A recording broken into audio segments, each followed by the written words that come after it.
दुनिया भर में कोरोना वायरस के फैलाव का सिलसिला जारी है और अब तक 17.73 करोड़ से ज्यादा अफराद मुतासिर भी हुए हैं और 43.40 लाख से ज्यादा अफराद हलाक हो चुके हैं।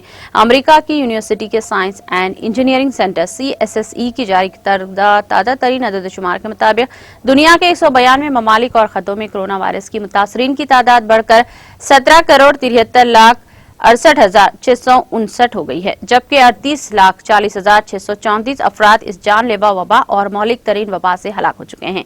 दुनिया में सुपर पावर समझे जाने वाला अमेरिका कोरोना वायरस की रफ्तार थोड़ी सुस्त पड़ गई है। यहाँ कोरोना मुतासरीन की तादाद 3.35 करोड़ से तजावुज कर चुकी है और इस जानलेवा वबा की वजह से 6 लाख से ज्यादा अफराद हलाक हो चुके हैं।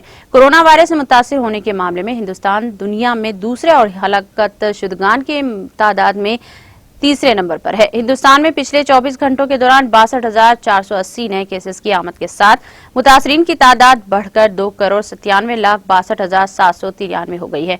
इसी दौरान 88,977 मरीज सेहतमंद हो चुके हैं, जिससे मुल्क में अब तक 2 करोड़ 85 लाख 80,647 अफराद इस वबा को शिकस्त दे चुके हैं।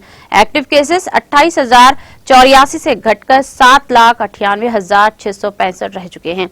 इस दौरान 1,587 मरीज अपनी जानों से हाथ धो बैठे हैं, जबकि इस वबा की वजह से मरने वालों की कुल तादाद 3,83,490 हो गई है।